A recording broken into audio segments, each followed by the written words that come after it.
I think with younger people, I think it's because of where they are in the creative work cycle, which is something I've made up and I'll share it, which is like, I feel like in the creative careers, especially the creative support careers, which is what I'm in. I'm not an artist. I'm in the supporting role. I think there's four different ways. There's four levels that you get work. I think the first way you get work is just because you're cheap and available. How my career started, right? Working for like $15 an hour, right? Like at a studio, right? Like you're cheap and you're available, and you're not very good. You're not, but that's what it is, right? That's that. Mm. That's to me is number one. Number two is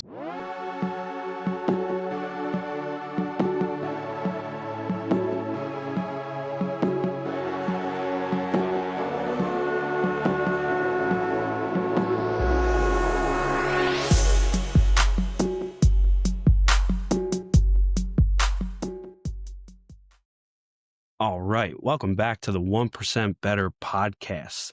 Today we have someone very special in the house. He's a guest who's made a name for himself in the music world as a talented producer, nothing short of a creative force. He's collaborated with legendary artists already, produced tracks that have racked up millions of streams, and built a reputation for his unique sound that blends creativity with commercial success.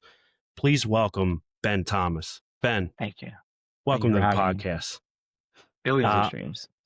Billions. Yeah. Let's Yeah. let's let's let's change that M to a B. That's the I think it's I don't keep like there's an app that helps you keep track of it. I check it like once a year. I think it's like somewhere between five and six at this point. I don't know. Doesn't matter. okay. So that Um number is going to be even larger by the time this drops too, which it won't be long, but yeah. it's going to keep racking up. That's my introduction of yourself. But in your own words, how would you describe yourself? Um I mean the literal definition is, I'm a producer, engineer, songwriter, mixing engineer. Those are the four categories that I cover. Um but I think I just want to help people get the ideas that are in their head out. Mm. That's the way I look at it. So like, how can I bridge that gap between what you're hearing in your head and how can I help other people hear that in their Mm. ears? And whatever role it is that I need to play to make that happen, I'm willing to play to an extent. I'm not gonna sing on any songs. I'm not gonna very, very rarely will I like play an instrument on a song. But other than that, for the most part, just trying to bridge Yeah. that gap. Hey everyone, quick break before we get back to the episode. I'm hosting a free masterclass on September 3rd at 6 p.m. Eastern Time for the 1% Better community. It's all about building momentum, avoiding burnout, and sustaining high performance without sacrificing your personal life. I'll walk you through the exact systems that I've refined over the past few years, and you're going to leave with strategies you can start using right away. It's completely free, but spots are limited. So save your spot now at onebetter.com/masterclass. That's onebetter.com/masterclass. And let's get back to our episode now. And I want to go back a little bit before the takeoff started to begin. Really, the big bet on yourself. You turned down the corporate job after Temple to really bet on yourself with music, and most people wouldn't have done that. They would play the safe card, and rightfully so. It happens day in, day out. What internal dialogue helped you make that leap? And how do you know when to recognize it's time to take a risk versus stay the course? Yeah. So I mean, even if we go back further, I had been caught between do I want to do the corporate life and the music thing since high school. Mm. Um, I went to Germantown Friends in Germantown, and we have it's called Junior Project. So for the month of January, the juniors don't have school. Um, and to do like an independent project or an internship or something like that. And so what I ended up doing was I interned at the NASDAQ exchange in Philly. It was on Look at 19th and that. Market. And then I ended up doing that for that month and then doing that again over the summer. So I had been introduced to the world of finance like very early. Um, and then from there throughout college, I spent like half my time in college interning at First Trust Financial Resources, so wealth management investment company. They were also on 18th and Market at the time. Now they're on Conshohocken. Hmm. So I did that summer between my freshman and sophomore year, all of my sophomore year, and the summer between my sophomore and junior year. So I was there for, yeah, I think that sounds right. If I remember correctly. So, and then after that, the summer between my junior and senior year, I interned at Deloitte, in DC. And Oh, so and throughout that whole time, that same summer, back in high school that I, interned at NASDAQ was the same time I like went to Grammy camp, and it was like the beginning of me, it was my first time going to a studio. It's when I started turning my mom's basement into a studio. So those two things were happening in parallel the entire time. A good amount of my college experience was spent, one day going to class and then going to the studio until 5 in the morning, and then the next day going to class and then taking the subway downtown and going and making spreadsheets until 6 at night, and then the next day maybe I don't have class, and now I remember I used to like go, I would schedule it so I didn't have class for 2 days, and I would work like whether it was a Tuesday and Thursday, and I would bring a mic stand to the office because after okay. that I would go to, there's this rapper in Philly who I was working with at the time. He lived downtown, so I would go right from the office to his house, Cool. um, with a mic stand, right? And so like so we could record. So the balance was there the whole time. The hard part, I think, for me was often when you hear people say this stuff, it was like I was doing the corporate stuff because I had to, and I hated it. I didn't hate it. I enjoyed it. Yeah. And then I was fully determined to, for a while it was finance until I learned about consulting. And then I was like, yeah, I think I can be really good at consulting and then use this to launch into something else. I don't know what that something else would have been, whether I would have been finance or honestly, it could have been something as like, using the consulting to launch into having a career in like the league office for the NFL or for the NBA or something like that, right? Um, but the music thing, it felt very timely, if that Mm, makes sense. it And a does. lot of this wasn't necessarily just an internal, dialogue. It was an external dialogue with people as well. Most importantly, being my mother, she was the driving factor she was a driving factor for me to take the music, which is Hmm. not normally what you would think. You would think should be like take the corporate job. But she was a driving factor Right. um, for me to take the music. And during my internship at Deloitte, I very quickly learned that this notion of like you can do both. Because I had people around me saying that, like, why don't you just do the corporate thing for a couple of years, save some money, and then Mm, you know that doesn't work. That summer, I opened my laptop one time. yeah. I Yeah. didn't make a single beat that I Right. didn't work on a single song. I was living my corporate life at 21 years old. I had an Yeah. internship, and I had a girlfriend that I had met in DC who also had an internship in DC, and we were, going to work and going out after Mm, work and like all that stuff. Music was the last thing on my mind, and I knew that that's how that went. So, I just made the decision. I made the decision to go down the music path because it felt timely. I had some traction, I had my first like smaller hit record or whatever come out in 2017, mm, that I had recorded and stuff. So I had some traction. I had some traction in the city, and it just felt like the timely decision. The hard part was it was not the financially smart decision. It took me a while to really start like making good money off of music, and I don't regret the decision. sure. I think I don't sit here dreaming about having a corporate job, and I know that if I had taken corporate job, I would have sat there dreaming about this. Ooh. Yeah. You know, That's a good point. I 100% would have because like there's two more things I think about this. One of them is that there's corporate jobs everywhere, Yeah. right? They're not going anywhere. And Right. two, I think especially now, I don't think those jobs are as safe as people think they are. They're not. There's been a lot of layoffs over the past couple of years. Hmm. I know people Big time. personally have gotten laid off, and so those jobs are not as safe as we make them out to be. Yeah. But I can't lay myself off, right? Mm, Like, yes, I technically have a job now, but that's yeah. very new for me, right? For the Yeah. longest, I worked for myself, and I still do, right? But as long as I'm willing to work, like there's work for me. Yeah. So, yes, there's no floor, but there's also no ceiling, and that's why I'm happy with the decision that I made. The thing that fascinates me the most, Ben, too, is like both different sides of the brain.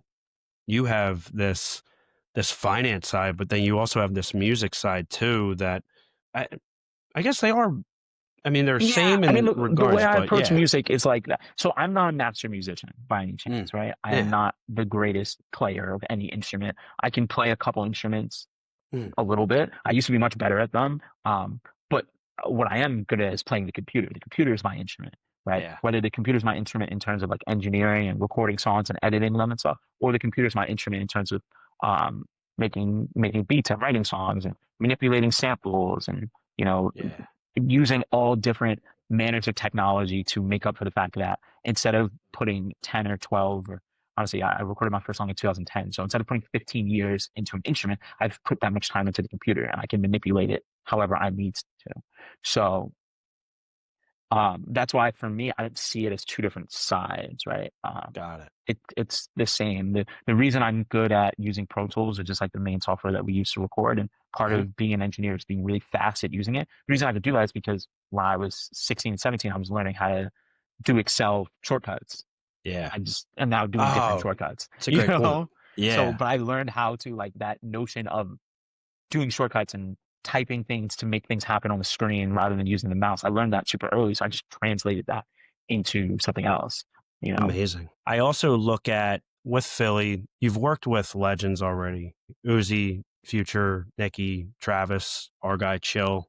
List goes on. But with that, you've really stayed focused on up and coming talent too. Why do you still anchor yourself so much when you've had success so globally as well? Yeah, I mean, I think it's because um it's a mix. I think I was much more in that world than I am now, Mm, especially with like the new, the new opportunities that I've had over the past year. It's kind of been hard, but I think in the beginning, you're trying to find people that believe in you and that you believe in mhm. them, and you Yeah. hope that you guys can build together and win together. It doesn't always work out that way, but if you can, it's great for everybody. You need people to give you an opportunity as much as they need you, and it's always that Mm, balance for me. Um, I personally think I could have been more in that. I think a lot of my career was built on high level opportunities being presented to me very early.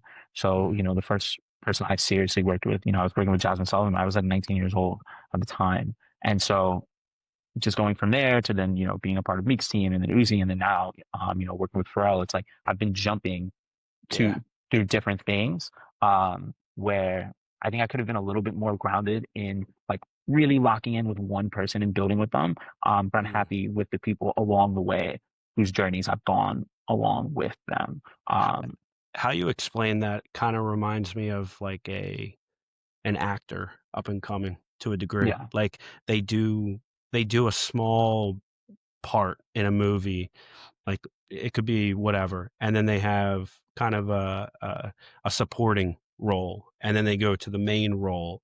Then they're winning, or then they are in a blockbuster or an incredible independent film winning awards, and it just how you explain that just made me feel that way. The way you've been leveling up through the parties that you've been working with through the years. yeah, yeah. I mean, I think one thing, has led to the next and has led to the next. I think the consistency for me is just about getting better every day. That's the Mm, only thing I can control. I can't really control. Like, I think in this industry, especially for those of us behind the scenes, you have to learn really early to disassociate from the songs and the outcome of them because you have no control over them, right? Like, I've mm, been in studio sessions where we've made a song and been like, that's the hit, like that's going to be the one. And then the one that is the hit, no one thought that that was going to happen, right? Like, mm. it just happened for different reasons that you can't determine. I think it's important to remember that if they knew what would be a hit, people would do it every time. Right. I think like, can you do certain things to predict it and try to like nudge a song in that direction? Sure. But if there was like A plus B plus C equals hit, I guarantee you people would just be pressing that button over and over and over and over. Right. No doubt. You have to learn to disassociate from those things because realistically, like, I've been blessed to be very, very successful, but on paper, most of my success is really based off of like what I always say is there's one song that I've done that I know, you know, 90% of people in the US have heard, especially because it was played at the Super Bowl last year, right? So like Yeah. there's one song I know for sure that most people have heard. And then whether you lean towards like rap or you lean towards R&B, maybe there's like three other in each category. But we're talking Mm, about less than 10 total songs. I've probably worked on, I don't know, I'll underestimate and say like somewhere between like four that like let's say more than 4,000 songs at this point, right? wow. Maybe five. I don't know. I've lost track. But um, most of the success is off of one and then like you know five or six others. That's Yeah. such a low hit rate that you can't get caught up in like the individual song. You'll go crazy, Yeah. right? Because the hit rate is so low. And even for somebody, even for the biggest songwriters in the world, the biggest producers in the world, you know, they might send out 100 songs and five of them might come out. 10 of them might come out if they're lucky. The hit rate is so low for everybody. I was listening to this little reel. I think it was on YouTube or Instagram, one of the things, but it was Tony Robbins talking about Steph Curry and how many shots he's actually put up in his life. And then you break down how many shots he's made in the game. And it was like a very, very small percentage compared to how many shots this man has actually put up behind the Yeah. scenes and everything. And there's a parallel there just with music too. Like disassociate, because you said it perfectly. What you think could be a hit, it could be the ears are so fascinating to me as well. Like what you hear is completely different than what somebody else can hear as far as what attracts their attention. Granted, you find patterns and what works and pulling stuff out of people's head of what they're trying to communicate and bringing it to life through a canvas, but it's also just very interesting how people in a room can hear, but then somebody on the outside could be like, actually, I like that more than what you just played for me. Yeah. And it can pull a Or complete 180. things outside of your control, right? I have a really, really close friend. Um, she got signed to a record label. They put out her first single Mm-hmm. in February of 2020, featuring and it was featuring an artist who it was the last person you'd want to be on a song in February 2020. So like, that had nothing to do. She didn't do anything wrong. There's Yeah. circumstances, Yeah. you know, Totally. like Lot of variables. a lot of variables go into all of this. So that's why you focus on, I don't know, I try to focus on the two things that I can control, which is just being a good person, being Mm, somebody that people want to be around, yeah. and getting better. Like, do I feel like the work that I'm doing today is better than the work that I was doing yesterday? I can control those two things. Outside of that, Yeah. yeah, It's attitude. And I love that you mentioned that too, of control, being a good person, because there's so much negativity in the world. I mean, we all see it. And just being a light is something that I think people need more of. But also I want to unpack what you say about getting better every single day.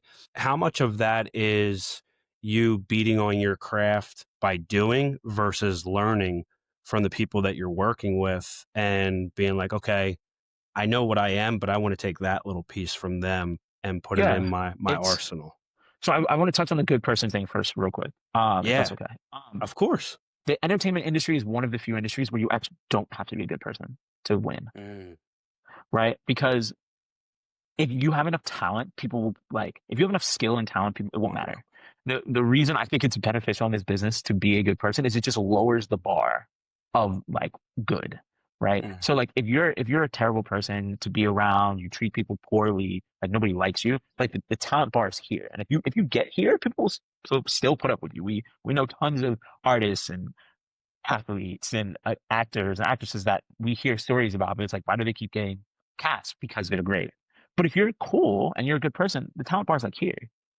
It mm. like doesn't mean you don't have to still be excellent at what you do, but it's a lower bar. And um, every career that goes up inevitably goes down, right? It might not go down in your lifetime, but it goes down. The Yeah. example I always give to this is if we went to Times Square right now and said, "Hey, can you sing an Elvis song?" Most people, well, the vast majority of people would say no. Elvis has sold the third most records of anybody. We're getting to the point where you can say that and go if you go into a crowd of people under the age of 21, be like, "Hey, can you sing a Michael Jackson song?" They're gonna and no album will ever You, sell as much as Thriller. you want to hear something Right? crazy? You want to hear something crazy real quick? One of my reps, I said, it's one of my favorite albums growing up, Beg for Mercy. And he goes, what's Beg for Mercy? And I'm like, G Unit. And he's just like, what's G Unit? And I'm like, man, It just shows Yeah, you how quickly the rise and fall of everything is. And you just mentioned, I mean, like you said, there'll be a day yeah. where nobody knows who Taylor Swift and Beyonce are. And that's going to be a thing. But the point of that is on that down, if you were cool on the way up, people will help you on the way down. Uh, If you weren't cool on the way up, look at Kanye. Everybody's just letting them fall. Like, yeah. like, you know what I mean? Um, but you were asking me about getting better every day. It's a mix of both, right? I've spent a ton of time like and even to this day, I watch videos constantly of, Mm, other people making songs and this thing and that thing. I've been investing in myself and since college, I've been, you know, spending money on learning platforms and stuff like that because there's, a few of them in like the music production space. And mm. I've been blessed enough now to now be able to be on the other side of that where like I now have, done some videos and stuff with some of those platforms. And I did a video with Pure Mix. It's like a Skillshare for music producers, right? Oh, Essentially. cool. Um, and when I did the video, one of the things I said, I was like, listen, I've taken so much out of the knowledge pool here. It is now my responsibility to put things back into it. Yeah. Um, because I don't have there's nothing original in what I do, right? Like, I don't have some secret technique that I made up, or I think there may be like one thing that I can be like, I did that, right? Mm, But I don't even know. I'm like trying to think. I think there's one, but like that's really it. Most of the things is, oh, I saw this person do that. Okay, I'm gonna try that. They were doing this in rock. I'm gonna try that in hip hop, right? Oh, I like mm. the way that this person laid out their template. Oh, I like the way that this person, edited this. Or how they and just pulling things together. I think, which Yeah. is also why I'm so open to sharing it. I got into it with an intern at a studio I was working at one time because he was pretty much like, I don't want to share what I'm doing. And I was like, dude, I've been doing this twice as long as you have. I don't have any original thoughts. I know Mm, you don't, yeah. right? And the people who, earlier was talking about how I have, a couple billion streams. The people, and that's in my whole career, the people who get a couple billion streams a month, Mm, they are making videos and articles and content and sharing what they're doing. So yeah. who's to say I can't also do that? But yeah, so it's a mix of doing and practice and stuff, but also like learning. Yeah, so it's a mix. Do you think that's a fear that young, like you said, an intern, but just artists or producers of any form, that they're more guarded to release their stuff because they're afraid of thinking like they are the first person that has ever done this before? No, I think it's two things. I think one, the older generation of people in my side of the industry in the Yeah. producing engineering space used to be very guarded about what they did. The Mm. notion of us having like this democratization of information is very new. It's happened in like the last Ah. 10 years. I think that's also because it's been a democratization of equipment. Like we all have the same, because back in the day when you needed big fancy studio stuff, we all have the same computers and the same software. Like, Right. so people my age in my class of engineers, we're all very open. We share things we help each other. We like do videos and content and we're all in that. There's some people that aren't, but for the It's a most good part, community. Yeah. yeah, yeah. And we all help each other. Like, it's great. I think with younger people, I think it's because of where they are in the creative work cycle, which is something I've made up and I'll share it, which is like, I feel like in the creative careers, especially the creative support careers, which is what I'm. I'm not an artist. I'm in the supporting role. I think that there's four different ways. There's four levels that you get work. I think the first way you get work is just because you're cheap and available. How my career started, right? Working for like $15 an hour, right? Like at a studio, right? Like you're cheap and you're available, and you're not very good. You're not, but that's what it is, right? That's that. Mm, That's to me is number one. Number two is then you start getting work off of like your skills, so people start to see that you're good, right? mm. You're still on the cheap and available side, but people are starting to see that you're good. And they're like, oh, I want to work with that person because I saw them be good, right? Right. I think level three is you get work off relationships. So someone says, hey, you should work with so and so because they're good. Mm, Or like you do good work for somebody like, oh, I'm going to tell somebody else about you. And now you're starting to expand this network. And now you're not necessarily getting work because someone sees you be good, but because other people are willing to say that you're good. right. Right. And I Right. think the last step, the hardest one to get to is you get work off your taste, which is like people who don't know you see your work and they're like, I like the way that is. I want to find out who did that. Ah. Okay. Got it. That Got to it. me is that is the final step, right? Yeah. That's the goal. right? I find myself somewhere between 3 and like 4, right? Mm, Definitely closer towards the like I get most of my work because somebody says that I'm good and tells other people, but I get a little like I'm inching into the space of like I do a song for somebody and I get reached out to by somebody else and like I heard this song. I saw that you did that song. I want my song to sound like that song, so I'm going to call you, right? I think for younger people, and not just young in age, when I say young, I mean young in experience. yeah. Um, when you're on level 1 and 2, you're very guarded about it Mm, very much. because Yeah. the work is not coming externally. You're pursuing it, or people Right. are like, you know, you're getting work because you're available and you're cheap, or you're getting work because you're like good, but you're not getting work because people know you. So You of have to course you're going to master feel those first two, though.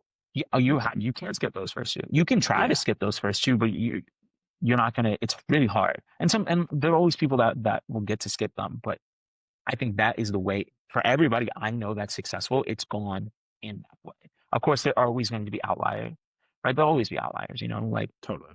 but that's not the norm. So I think that's why people get when they're early in their career get very guarded about what they're doing because when the work is not coming to you, Mm, you feel like you're the.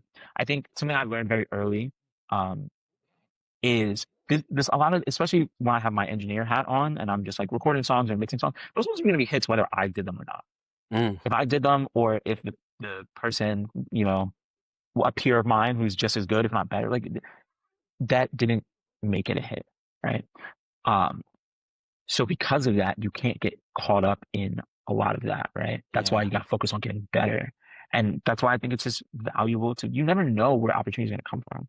That's why I'm Totally. very like, whatever about all of this stuff that I've learned. Because the other thing is like the relationships I have with some of my clients, that's why they keep working with me. It's not just, I've been engineering for Pharrell for the past year. I didn't get this job because I was the best. I'm definitely not the best Mm, by any means, right?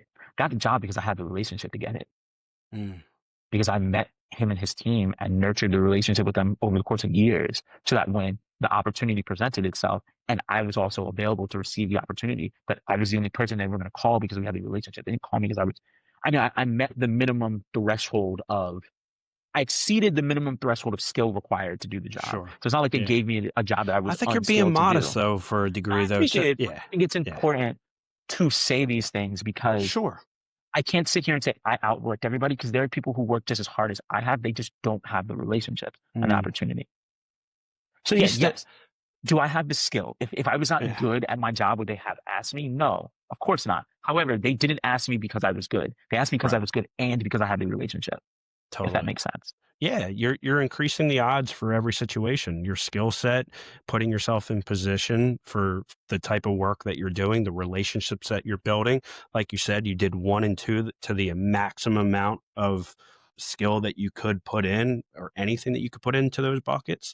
Then 3 starts filling up, and then 4 starts progressing from that as well. And Pharrell actually has one of arguably my favorite quote to this day since my early 20s. He did an interview, I forget what it was, where he said, focus on your work, squint at success, and every so often look over your shoulder to see how far you've come.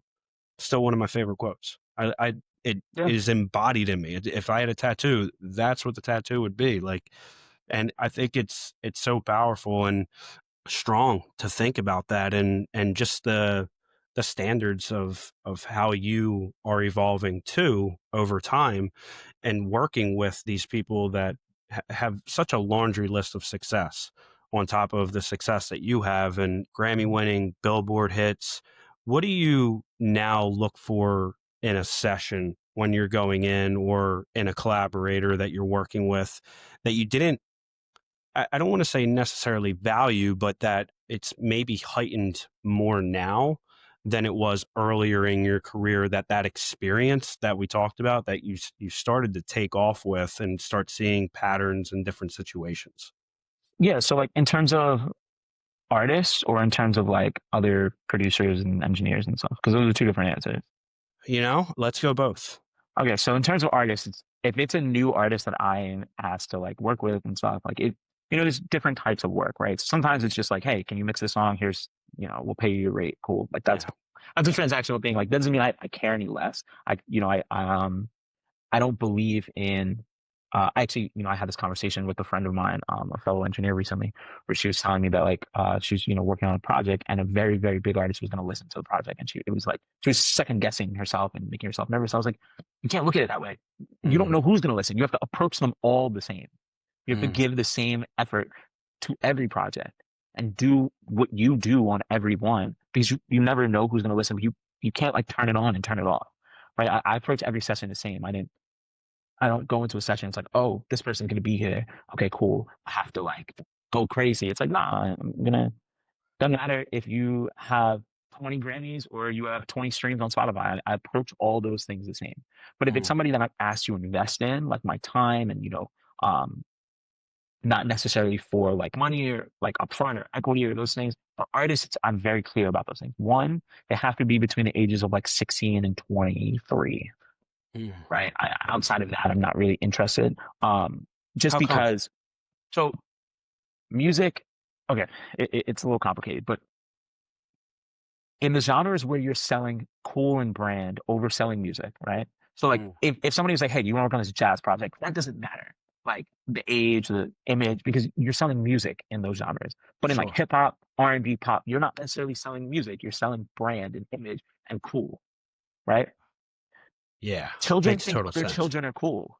They Mm, don't think adults are cool. They think yeah, the only adults that most kids think are cool are adults that have been cool their whole lives, which is why they think Rihanna and Beyonce are cool because mm. they never lived in a world where those people weren't cool.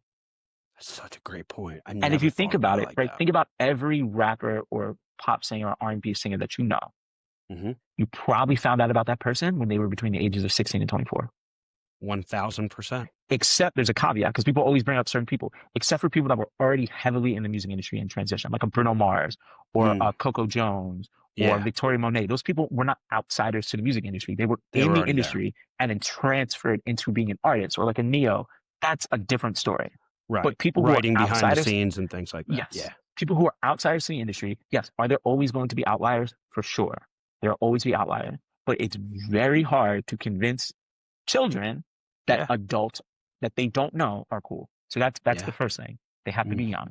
And you can call me ageist, but No, I that's think the way that's what it's it is. very fair because you think about it. Like I think growing up, learned about artists when I was in that age bracket, and I still say it to my friends today. Like, hey, inform me on some new artists that are up and coming because I'm not as connected to that world as I was during And that's that okay. time. Yeah, The music's not for you. That's yeah, okay. It's not for me. I'm not in that age yeah. bracket, right?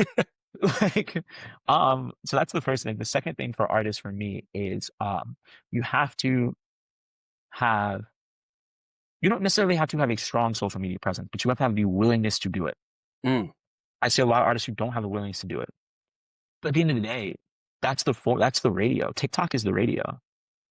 And if you're not willing to do it, like you have this amazing thing that can help take people like we have now have a situation in the music industry which we never had before, where people from obscurity who are not like brought up in the system can yeah. have an opportunity. There's so many artists now that we know who were just regular people Mm, posting on the internet and it worked out for them. And now they're big artists. yeah. It happened from many artists from Philly, from an Armani White to a Late Banks. Like those Mm, people, not saying they weren't in the mix, but they weren't like they weren't a Justin Bieber who signed when he was 13 and right. like worked through the system. It wasn't that. So you don't have that. You're holding yourself back. Yeah, because you think It's about it, free. It just takes it's effort. yeah, and you get so many opportunities just to go viral off of one or a couple videos that you're All it takes putting is out. one. All All it it takes is one. takes. And it's free. It just takes effort. And so Yeah. those are the main two things for me because Mm, talent is not enough. We're from Philadelphia. We have the best musicians in the world. There's easily. very Yeah. few artists who are on tour who don't have somebody either from like the Philly, Delaware, Jersey, South Jersey area, either Hmm. in their band or associated with their tour, It's right? unbelievable. So talent is not the issue here. Yeah. It's those other little things around the talent. If those things aren't met, it's really hard for me to want to invest.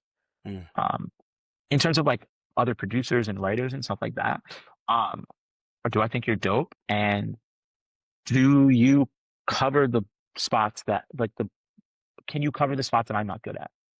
Mm. like I'll collaborate with anybody. Like I don't care, right? I'm open. I'm always willing. It just costs me time. It's fine. I'm open to working with Yeah. anybody. But I really like people who I bring a certain set of skills to the table. I like to work with people who bring other sets of skills to the table rather than people who double up on the same sets of skills that I bring to the Is that table. kind of recognizing in the early process of like, okay, this is what I bring, and then recognizing what they, what they bring, or is that done before or Yeah, it's a during? mix of both. Yeah. It's usually before, um, just because like I know what skills I can bring to the table, Mm, and I like to work with people who bring the other skills that I don't bring to the table. So like got it.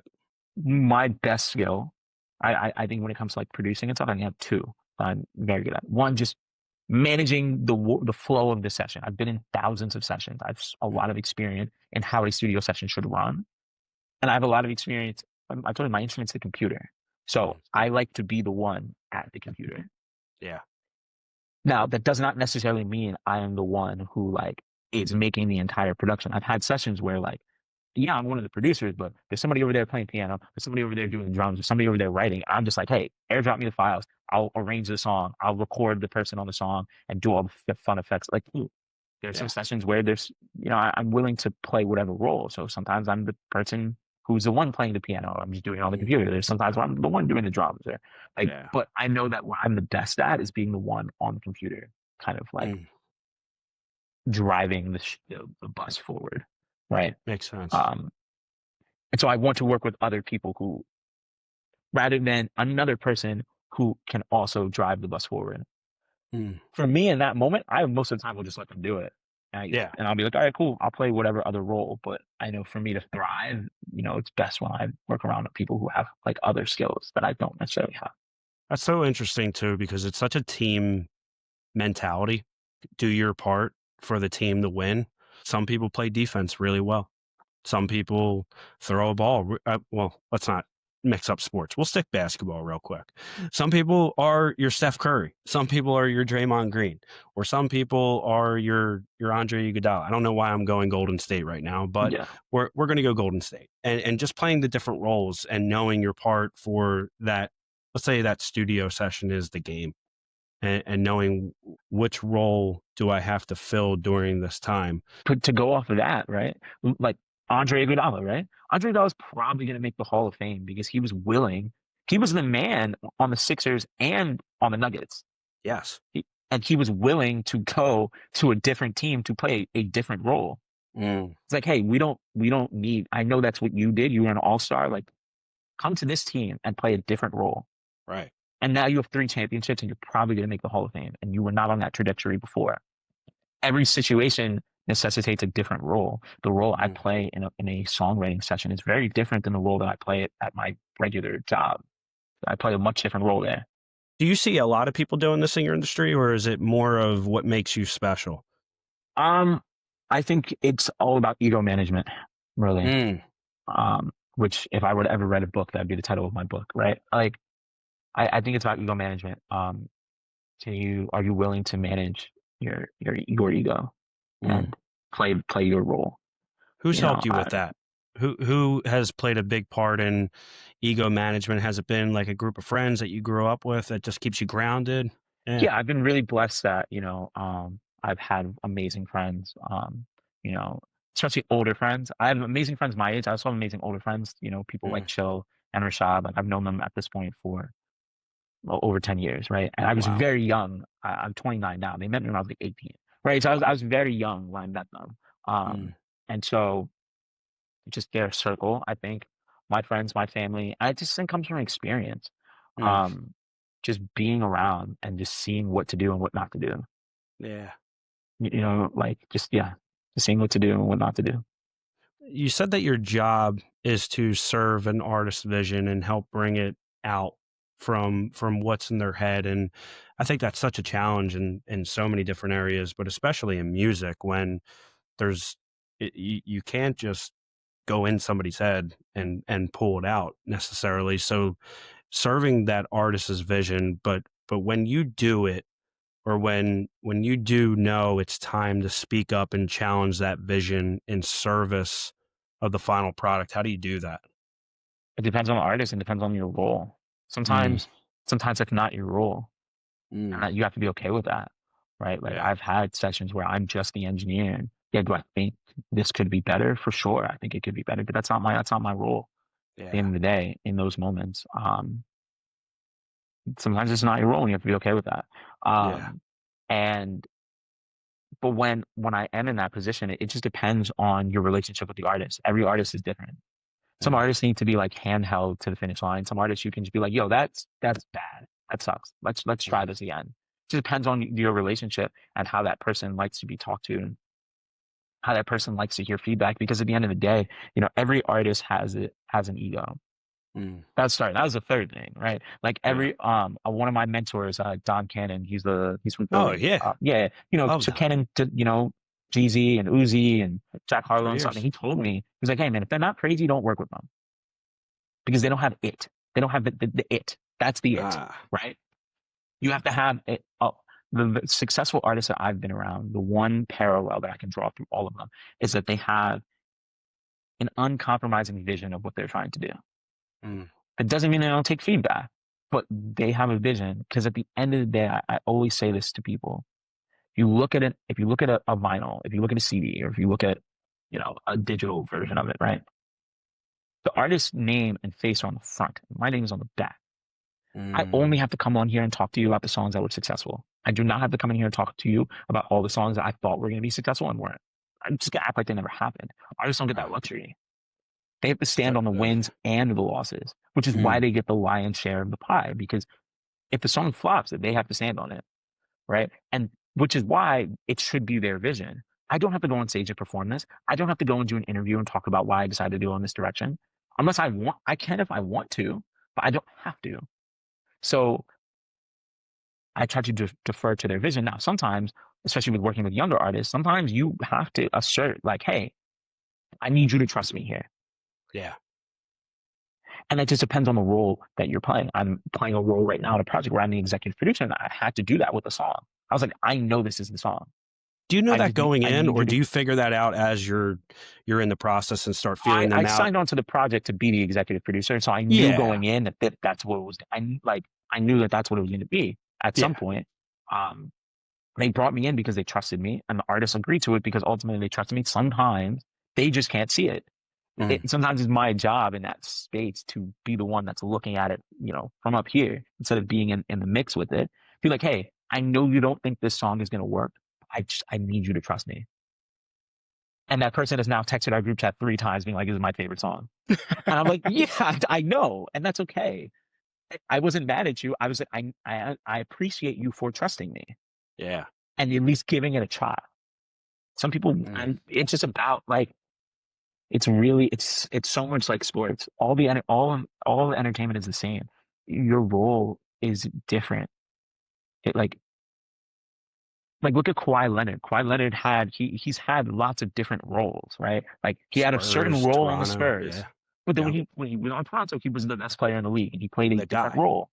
Then he went to the Clippers and played a slightly different role, and then he got hurt, and like it just you got to know, or even a Paul George. That's actually probably a better example because Paul George came into the league as like a defensive specialist, and then became the guy, and then went to the Thunder, and then became like the second guy, and mm, then like it just you got to know your role.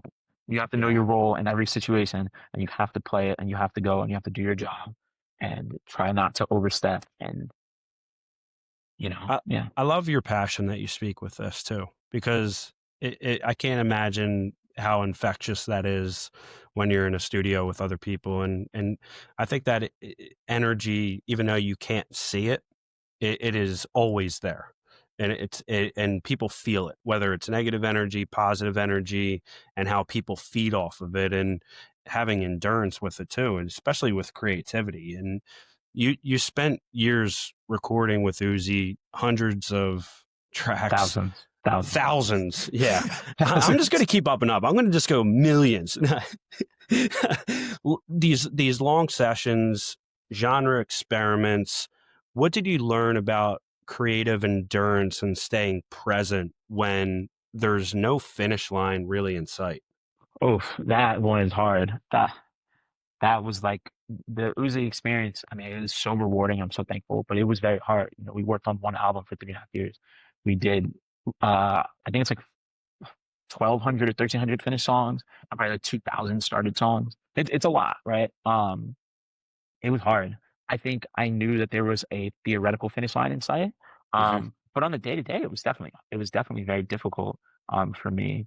I don't know how I did it. I think, you just get into a routine after a while. Mm. You know, I think another thing that I see that separates, certain artists and producers and engineers and writers that are at a certain level from other people, is I think you have to really look at this like a job. Like I take my job. I always refer to it as a job. When people are like, "Oh yeah, but it's fun," it's no, no, no. This is still work. Like at the end of the day, Yeah. like Yeah. yes, do I like making music in my free time? Of course, but the music I make in my free time is not the music I make in my work time. It's very different, right? Like you know, I do certain things at work that I don't want to do in my free time. That's okay, right? Mm. You do have to treat this like a job though. You cannot treat this like people often ask me like what inspires you to work on a song, right? And I always throw it back to them like, would you ask the Scepter driver what inspires them to drive the bus?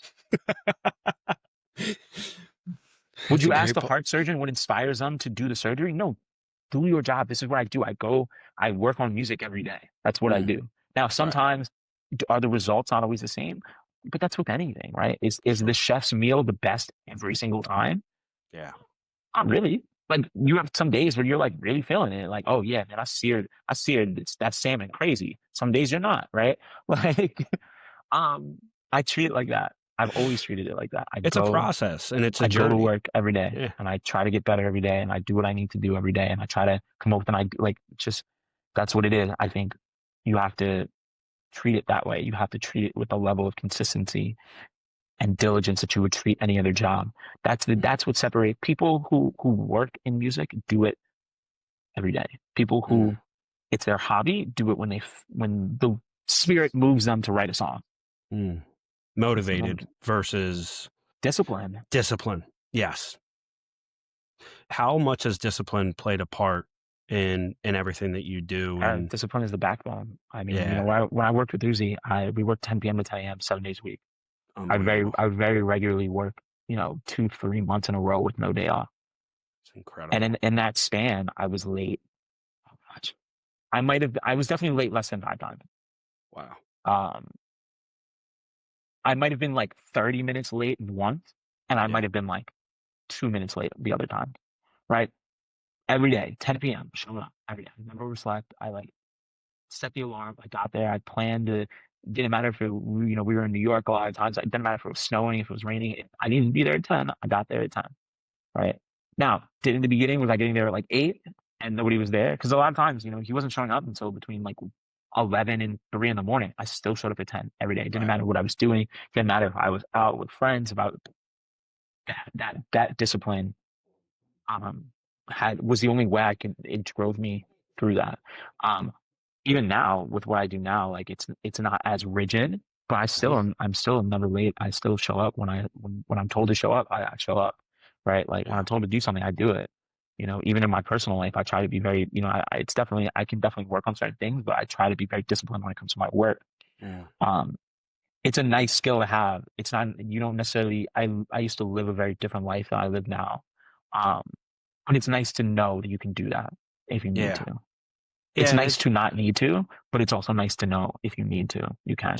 it's almost become a prerequisite for you of what you're doing now, of how you've integrated it in your day to day, and it's a part of your, like you said, it's still work, and you've integrated it to where it's a piece of you. Like you know that Ben's going to be on time. You know that 100%. Ben's going to be ready. Coming to the end here, I want to ask you: is there a routine that you follow going into how you Um, approach things? Not really. Like if I'm going to a session, let's say I'm going to a session engineer, right? Like the session's at 12 p.m. I try to get there early. Mm. Um, you know, just because whether it's Pharrell or somebody else, whenever they get there, I want the place to be ready. Like Yeah. you never know what variables are going to come. So I try to get there early, um, set up and just and be ready, you know. Get ready. I'm big on like there's certain things that I really like. So I'll, rather than saddle that onto other people, I bring it myself. So like Hmm. I really like my keyboard and mouse. Like I only want to use those ones. Cool. I bring them with me. Right. Hmm. Like, um, yeah, that's really it. I don't have like a set routine. My schedule is too all over the place to have a set routine. I don't always wake up at the same time. When I'm home, I try to, but when I'm traveling and stuff for work, like it's all over the place. So Little cliche question, but I got to ask, who have been producers or artists that you grew up like just admiring?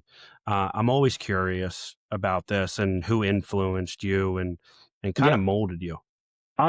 I really like I do a lot of work in hip hop and that's where I came up in, but I always really gravitated towards like pop music. So like the Max Martins and the Dr. Lukes and the Jack Antonoffs and like that was always the stuff I was into. Yeah, I do I've been inspired by so much music. I can't even start to list the people that inspire me the most are people I know and like friends of yeah. mine that are excellent at what they do.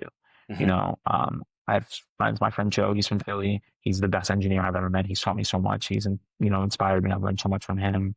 Other producers I know, like Benny X, like he's, a friend of mine from Philly. We've been working together for 7, 8 years at this point. Like people I know, have always been the ones that have inspired me rather than just like people I don't know. And I Hmm. think one of the biggest blessings of my career is being able to, having taken some of those people that I've looked up to like online and having them, in my circle. I look at somebody like Leslie Brapp, like Leslie's like one of the best engineers of all time. He's got 5 diamond records, I think, 4 or 5. And, I went from like, you know, looking at watching all his videos and all his interviews and stuff to, if he's one of the reasons I have my current opportunity. He vouched So for me. cool. He's gone on big podcast and, big up me. And I have his phone number. I can call him at any time and ask him if I was struggling with something with work wise. And I just shot him a text. He called me 10 minutes later. So just even having, or even, like Young Guru who's been Jay-Z's engineer, like having Yeah. people, Guru, when I had an issue with a situation, it's like, yo, I would call that person right now and work it out. And just like having those people in my circle, it's just amazing. So that's been like one of the things that I'm, It's an accelerator too. It's not even a mentor. It's an accelerator to yeah, no, they getting definitely have put answers. their thumb on the scale for me in Yeah. certain situations, which I'm thankful. And it's, it just goes back to the work ethic and Yeah. being the work and the willingness to to to do the things. And even all the people from Philly. I think one of the best things about me, I'm not from Philly, right? I from New York. I grew up in Philly. I moved to Philly when I was 12. That's why Uh-huh. like yes, was I born in New York and stuff? Yeah, but I grew up Hey, in Philadelphia. That's where I'm from. If somebody you're asked. an Eagles fan. That's all that matters. No, but Yeah. like if somebody asked, I'd say I'm from Philadelphia because that's where I grew up. That's Yeah. when I think of, yes, I was born in New York, but the places that formed me, was being from Philly and all the people in the music industry from Philly that have helped me over the years, Right. especially like all the OGs and stuff who saw promise in me when I was young, you know, people like Anthony Bell, who's a producer who gave me my first internship, and other producers and Charlie Heath, who took me to LA for the first time, and you know even somebody like DJ Jazzy Jeff, who's been over the past couple of years has become a great mentor of Very mine, somebody cool. I can call on for anything, and you know yeah, just all of that. And it all goes back to the relationship I have with Chill. I have to give him a special shout out because I met all these people because of him, and he It's was the one incredible. that introduced me to some of them that started a lot of this, right? So just having a really expansive circle of people that I've been able to pull on has just been so thankful. I've been so thankful, and why I try to help out however much I can.